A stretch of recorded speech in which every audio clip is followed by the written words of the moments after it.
Nós teremos agora 3 vídeos. Essa é a parte 1 e depois você continua vendo a parte 2 e a parte 3 desta parábola, que é muito rica e longa, que ela começa por um nome que eu já não gosto. Muitos chamam de a parábola do filho pródigo. A gente tem que lembrar o seguinte, esses títulos que são dados às parábolas, não foi Jesus que deu esses títulos, não foram os apóstolos que deram esses títulos, são os editores do livro da Bíblia. Então, em determinado momento da história, alguém pegou a Bíblia e colocou capítulos para facilitar encontrar um texto. Depois alguém colocou versículos para facilitar ainda mais. Depois um outro editor começou a botar títulos nos trechos para facilitar. E um editor colocou Parábola do Filho Pródigo. E nessa Bíblia que eu tenho na mão, o título é outro, é Parábola do Filho Perdido. E existirão outros títulos para esse trecho, mas eu começo dizendo que eu acho que o editor ele foi infeliz em escolher este nome. E em Lucas, capítulo 15, versículo 11 em diante, a gente vai ver esta longa parábola. Por isso mesmo este vídeo estará dividido em 3 partes.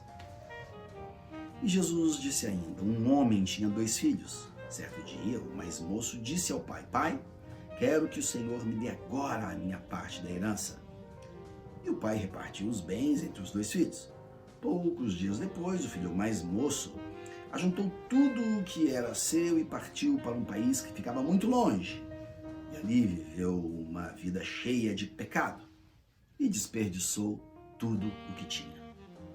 O rapaz já havia gastado tudo, quando aconteceu uma tragédia. Houve uma grande fome naquele país distante e ele começou a passar necessidades. Então, procurou um dos moradores daquela terra e pediu ajuda.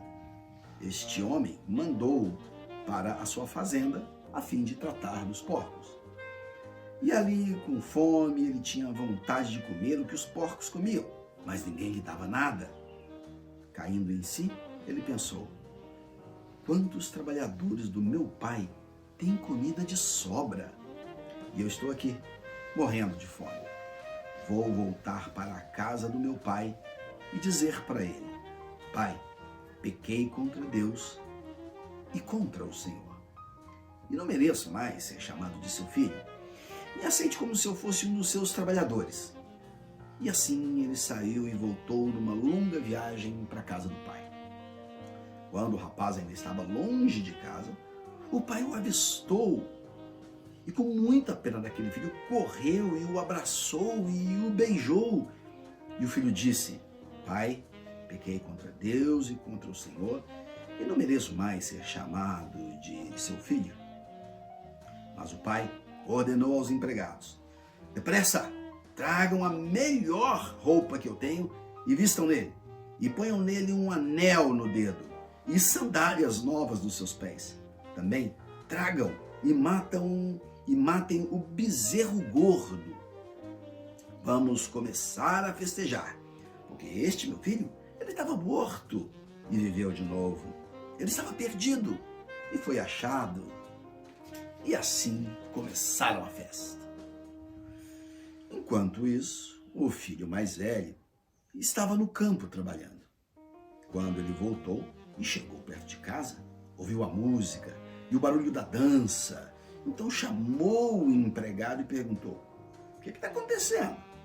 E o empregado respondeu, você não sabe? O seu irmão voltou para casa vivo e com saúde. Por isso, seu pai mandou matar o bezerro gordo. O filho mais velho ficou zangado e não quis entrar em casa. Então o pai veio para fora e insistiu com ele para que ele entrasse. Mas ele respondeu, pai, faz tantos anos que trabalho como escravo para o Senhor e nunca desobedeci a uma ordem sua. Mesmo assim, o Senhor nunca me deu nem ao menos um cabritinho para eu fazer uma festa com os meus amigos. Porém, esse seu filho aí desperdiçou tudo o que era do Senhor, gastando dinheiro com prostitutas. E agora ele volta e o Senhor manda matar o bezerro gordo? Então o pai respondeu, meu filho, você está sempre comigo. E tudo o que é meu é seu. Mas era preciso fazer esta festa para mostrar a nossa alegria, pois este seu irmão estava morto e viveu de novo. Ele estava perdido e foi achado. Linda, longa, complexa. E essas três partes que nós vamos dividir essa parábola serão dedicados aos três personagens principais. O filho arrependido que volta para casa, o pai que o recebe com alegria, e o filho dedicado e trabalhador que sempre ficou em casa e que depois ficou muito zangado com a festa dada para o seu irmão gastador de dinheiro. São três personagens e eu vou falar sobre cada um deles.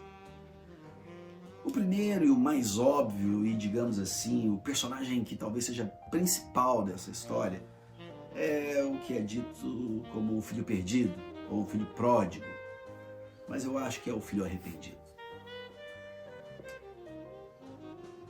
De verdade, ele não fez nada de errado. Ele não roubou do pai, como disse o seu irmão. Ele não gastou um dinheiro que era do pai, como disse o outro irmão. Ele gastou um dinheiro que era dele. Ele tinha um direito legal sobre parte da herança. Legalmente pertencia a ele. Ele só pediu o adiantamento. Ele falou assim, eu quero nada além do que é meu. Eu quero só a minha parte. Reparta a herança e o que for meu, me dá. Eu vou seguir a minha vida. Quantas vezes nós não fazemos isso? Quantas vezes nós não queremos a nossa parte legal das coisas? Quantas e quantas vezes, talvez, pessoas que nós conhecemos, talvez você entrou na justiça do trabalho para exigir a sua parte, que é legal, ou que você pelo menos considera legal? Quantas vezes você não foi atrás daquilo que a você legalmente pertence? Esse garoto era mais ou menos igual a você, ele estava só atrás do que a ele pertencia. E ele falou, pai, eu sou maior e eu tenho um direito legal, conforme as leis do nosso país e da nossa sociedade. Naquele momento histórico era uma coisa natural. Então o pai antecipa a parte dele. E ele vai viver a vida dele. Tudo certo. Tudo, nada errado. Ele vai, só que ele faz um cálculo errado. Ele faz um cálculo errado. Começa a viver como um bom vivant, como um playboy numa terra distante. E ali ele, como diria, ele gasta todo o seu dinheiro com festas, mulheres e carros velozes. O resto ele desperdiça. E o dinheiro acaba. Fez um cálculo muito errado. Errou feio, errou rude. Tivesse feito um cálculo certo, teria tido uma boa vida. Mas ele era não apenas um playboy, mas ele era um playboy que tinha faltado às aulas de matemática. De repente a grana acaba, mas não só isso. De repente vem uma fome sobre um país onde ele estava, o local onde ele estava. Coisas naturais da vida. São as crises sistêmicas que volta e meia acontecerão. Crises na economia, crises na saúde, Covid, crises na política, terremoto, a vida é assim. Ele deu só um azar. Só um azar. E em função disso, acaba o dinheiro, vem uma fome, perde emprego, aquela situação difícil, ele acaba trabalhando como cuidador de porco. E pior, o dono da fazenda não dava comida, dava só o salário, ele não tinha ticket de refeição. Era só o salário. E nem a comida dos porcos ele podia comer. E ele toma uma atitude que eu vou dizer, de muita hombridade. De muita hombridade. Ele não fala, eu vou voltar pro meu papai e voltar para casa porque deu tudo certo, deu tudo errado. Vou voltar para dentro da casa do papai, que me dê embalo. Não, ele não faz isso. Ele diz o seguinte, eu vou arrumar um emprego com o meu pai. Que eu sei que meu pai emprega muita gente, meu pai dá ticket de refeição. Lá os trabalhadores têm o que comer, aqui não.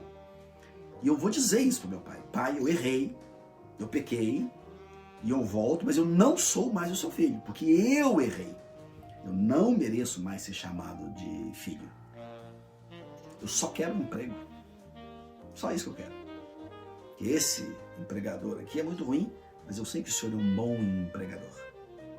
É uma atitude de pessoa que tem hombridade. Ele tinha noção do erro dele. Ele não tinha outra expectativa. E assim ele faz. Ele chega no pai, faz uma viagem de volta e diz pro pai: pai, eu errei, pequei, eu não mereço mais ser chamado seu filho, e eu só quero que o senhor me trate como um dos seus empregados. A gente tem aqui uma pessoa que lembra muito a gente. Comete os seus erros e tenta consertá-los. Faz as coisas erradas e, de repente, se dá mal na decisão. Quantos de nós erramos? A lição que fica desse filho pródigo, desse título que eu nem gosto muito, é a lição da hombridade, é a lição de saber se arrepender, é a lição da humildade.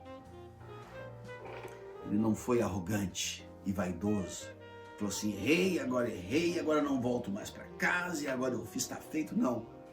Ele falou assim: eu vou dar o meu braço a torcer e vou dizer: pai, errei. Humildade. Pai, eu julguei que eu soubesse das coisas e eu não sabia tanto. Humildade. Se nós tivermos uma atitude humilde diante dos problemas da vida, das circunstâncias sistêmicas da existência, se nós deixarmos a arrogância de lado, a vida vai ser boa. Que não nos enganemos, nós sempre cometeremos erros, maiores ou menores. Alguém já disse um dia: viver é tomar decisão. Tomamos decisão, se não todos os dias, todas as semanas, todo mês, todo ano. Que roupa vou vestir é uma decisão.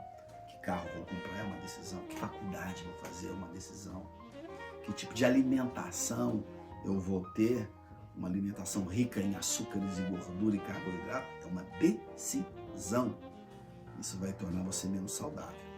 Ou uma alimentação pobre em carboidrato, pobre em calorias, vai te deixar saudável. Isso é uma decisão. Nós tomamos decisão o tempo todo. Nós não somos assim tão vítimas, exceto das questões sistêmicas. E tomamos decisões erradas. Pai, eu errei. Deus, eu errei. Esposa, eu errei. Marido, eu errei. Deus, eu errei. Errei. O Senhor me perdoa? Deus vai dizer: perdoa. Perdoa. Porque a atitude de humildade e uma pessoa sem arrogância, ela sempre encontrará portas abertas, tanto na vida quanto diante de Deus. Que Deus te abençoe.